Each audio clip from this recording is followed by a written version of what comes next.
ما امروز در اینجا قرار داریم پایگاه سیاکوه نام دارد و این یکی از پایگاه‌های بلندکوهی انستیتوت بوتانیکا فیزیولوژی و ژنتیک می باشد.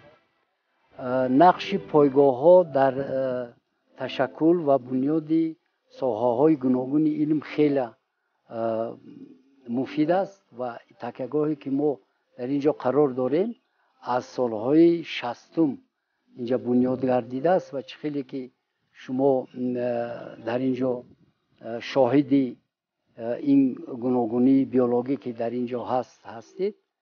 این اساساً اگر گیریم پایگاه‌هایی که در سیستم اکادمی علم‌های جمهوری تاجیکستان یا اینکه الحال سیستم الحال اکادمی ملی علم‌های تاجیکستان میگویند یک چند جایها با واقع گشتن نسبت به سطح بحر. یکی از پایگاه‌ها در بیشه پلنگان در سطح بحر 350-400 متر، دیگرش در کاندره 1100 متر و این پایگاه بلندکوه‌ترین که سیاکوه نام دارد در بلندی 2400 متر واقع گردیده است.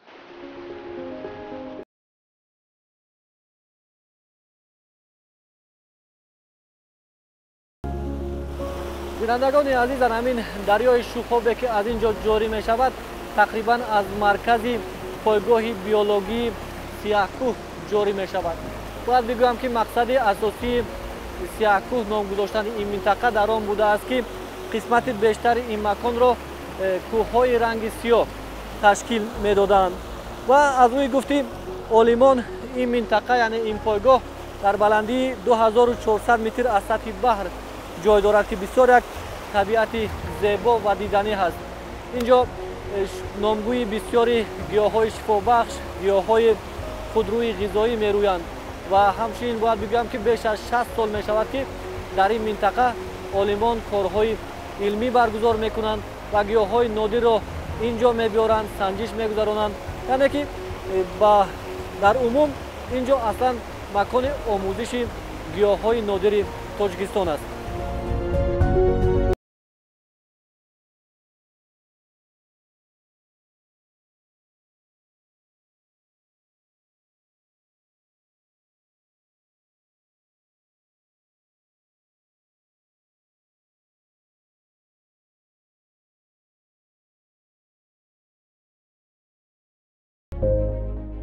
در این قطعه که ما حاضر جای داریم در اینجا بیشتر رستنی‌های مرغزاری کوهی دیده می شوند و خیلی که شما در این نوار می بینید یعنی این رستنی یوغن مرغزاری بلندکوهی یوغن است و در اینجا هم البته رستنی‌های نادری از اون جمله در کتاب سرخ قید گردیده پیاز انزور الیوم استیپیتاتوم در اینجا با میخورد و البته ما کمتر دیرتر آمدیم و نمودهای گلهای لاله که رستنی‌های نادر هستند اینها از انکشاف ماندن و الحال ما خیلی خرسندی آور است که در عین اوج گلکنی رستنی‌های مرغزاری بلندکوهی آمده ایم.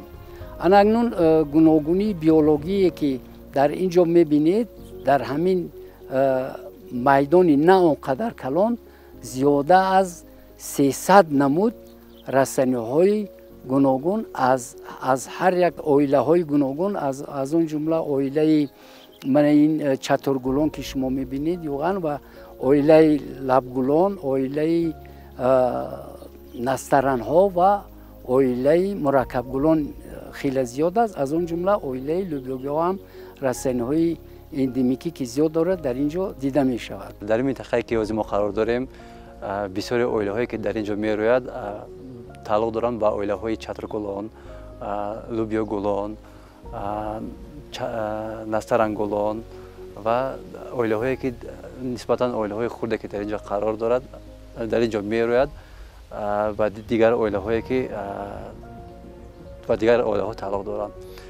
یعنی که در تاجیکستان تقریبا 5000 نمود رستنی که می روید 20% از این 20% رستنی ها در اینجا می رویند. تقریبا 20% که در اینجا می روید قریب که همه رستنی های همین منطقه رستنی های شفا بخش هستند و مانند камол ферула мегӯянд. баъд вай инула мегӯянд, як намуд чохла, баъд карафт мегӯянд. як нуқтаро бояд баён кунем ки навъи қатрабороне ки дар солҳои 86 институт бо ҳамкории олимони беларус ихтироъ карданд, навъи зиде мебошад ки вобаста ба минтақавор шудани ин маҳалла номи зиде гирифтааст. ин қатраборон яъне эспарсет яке аз зироатҳои хӯроки чорум мебошад ки дар шароити баландкӯҳ хеле ҳосили назм медиҳад ва айни ҳол ин навъи зироати хӯроки чорвоҳ ба аз нав эҳё кардан ниёз дорад. аз ин лиҳоз мо тасмим гирифтем ки ин навъи эспартити қатраборонро дар пойгоҳҳои институт ва қитъаи илмӣ таҷрибӣ зиёд намоем. خیلی که ما در اینجا میبینیم تاثیر آنتروپوژنی حاضر عیان نیست، زیرا که تاثیر آنتروپوژنی یا که تاثیر فعالیت انسان در فصلهای تیر ماه اینجا به نظر میرسد. امروزها در اوج نشو و نمای این رسانه ها البته مردم خواجگیداریشون را پیش برده ایستادند و چاروای آنها حال در این گرد و اطراف ما نیست. وقتی که تیر ماه اینجا اگر ما بیاییم ما میبینیم که در اینجا بغیر از همین درخت و بوته ها دیگر یگان چیز باقی نمیماند. یعنی با زیاد شدن اهالی در همین منطقه در ظرف 50 سال اخیر همین خیلی نتیجه آن آمده رساند که رسانه های نادر و از اون جمله رسانه های شفابخش اینجا خیلی شماره و زیچی پاپولیاسیشون کم شده است. البته این گواهی آن است که ما باید این میدان های آموزشی ما با یک چیز احاطه کنیم که تاثیر عامل آنتروپوژنی کمتر باشد.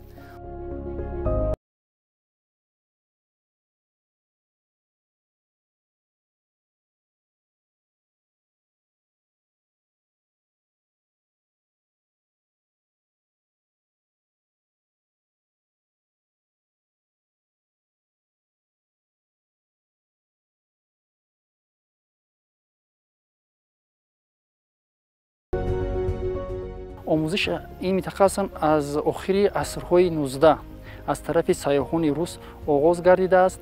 اولا از آموزش کندنی‌های فایده‌ناک، بعدا به ساخت گئولوژی تا حال هنوز ادامه دارد.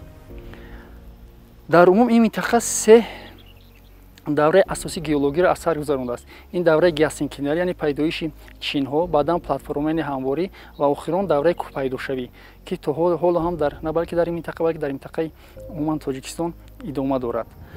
تمام جنس‌های کوهی که در این جوا می‌خورد سر شده از رکسنگا، آهکسنگ، خب دلمیت، گرانیتو، گرانودیاریتو، الوریتو و غیره ها سین و سالشون سر می‌شود از دوره اردویک، یعنی که 480 500 میلیون سال پیش از این تا دوره حاضره.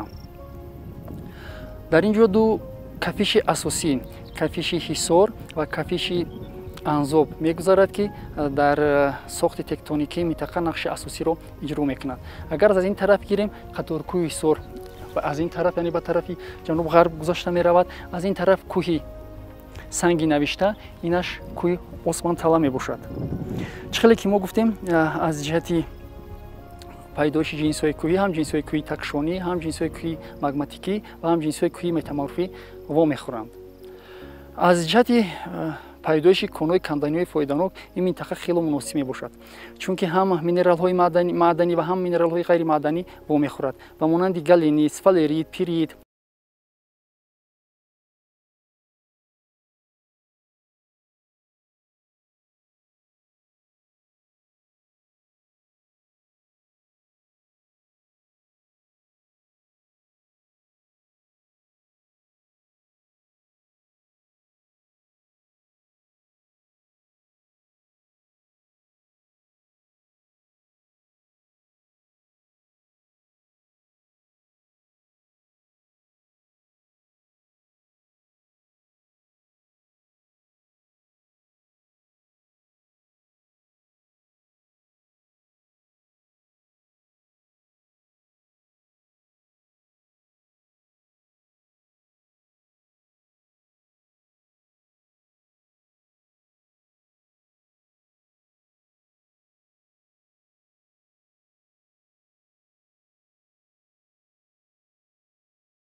عقبه انزا بود و در سالهای نامساعدی از بین رفت. باید تگهگاه انزاب رو ما البته بنیاد کنیم، زیرا که در تاثیر تغییریابی اقلیم پیش از همه رستنی ها و نباتات بلندکوه ضرر می‌بیند و آن نشان دهنده آن است که تغییرات اقلیمی به سوی گرمی چقدر با اقلیم با گوناگونی بیولوژی ما تاثیر می‌رساند. در این قطعه تجربوی یک چند نوع‌های گندم ملایم که از کالکسی علمی جهانی اینستیتوت اتفاقی روسیه ویر و دیگر مؤسسه‌های تحقیقاتی روسیه آورده شدند.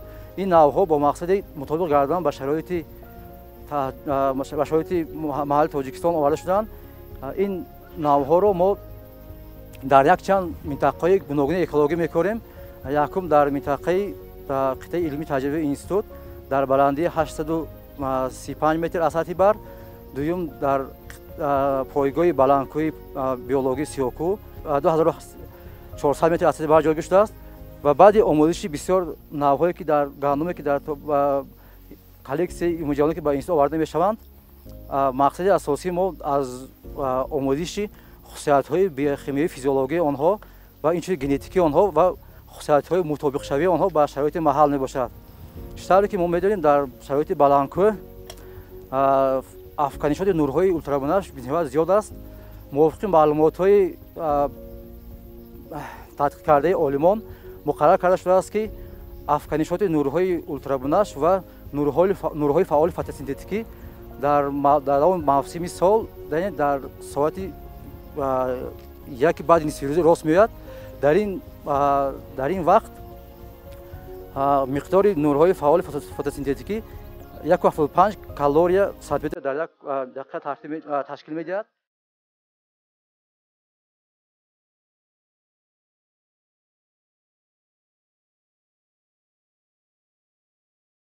در اینجا پیازی انزور می‌آید و پیازی که سوارو میگن، پیازی سوارو، پیازی اشانی نمیگن، در این منطقه می‌آید. بعد بسیار رستنی ها از اویله لبگولون و مانند زیزی فرا میگن، یعنی که جنبیلک، بعد کوکوتی میگن، یعنی و هیپریکوم پرفراتو میگن به زبان لاتینی، یعنی که زویرابوی، بعد دوشیتسا، اریگانوم تیتانتوم، بعد بسیار نمودی دیگر نمودهایی که در اینجا میرویند رستنی های شفابخش هستند.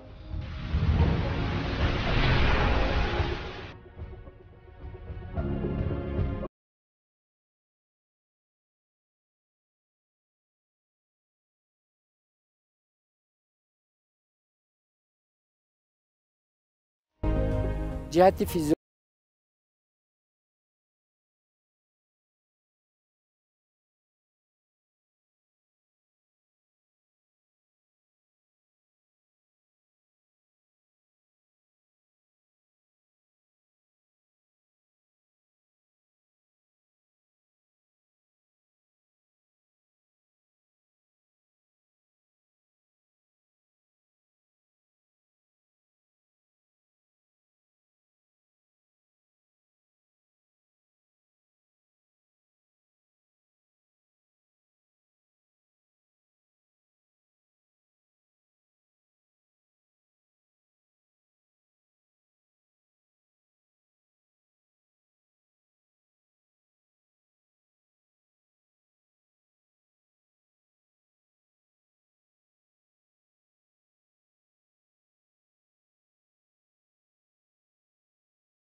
حاضر شما چخیلی که در این نوار میبینید در همین جای نشستی ما 100 سال پیش ارچه‌زاران بودن. درخت های بودند که در اینجا مطابق شدگی بودند.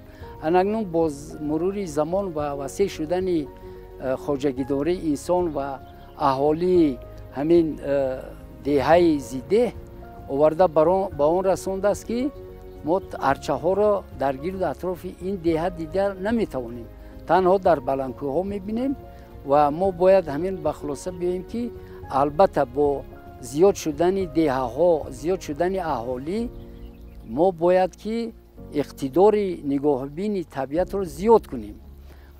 طوری که معلوم است در این منطقه ما گیاهی شوبخش بسیار وام میخورم و گیاهی شوبخش در این منطقه ما هستند. ما سال گذشته با سپارش ریاست اکادمی ملی علم تاجیکستان یک گروه کاری تشکیل کردیم، عبارت از 12 نفر کارمندان شعبه و ذخیره گربری، شعبه فولاد و سیستماتیک رسانی‌ها و ذخیره رسانی‌ها و با سروری متخصصای همون آزمایشگاه سال گذشته ما به 3 منطقه سفر کردیم، سفر خدمتی با مقصد جمع‌آوری رسانه‌های شفابخش و از این منطقه ما رسانه‌های شفابخش که خصوصیت شفابخشی خوب دارند برای سوی فارماکوپی پیشنهاد کردم که جمع‌آوری کردم، موادهای طرح رسانه جمع‌آوری نمودیم و با مرکز علمی تحقیقاتی مشترک تاجیکستان خطایی که در نزد اکادمی ملی علم تاجیکستان فعالیت دارد سپردیم و تغییر منبع رسانه شفابخش که ما جمع‌آوری کردیم،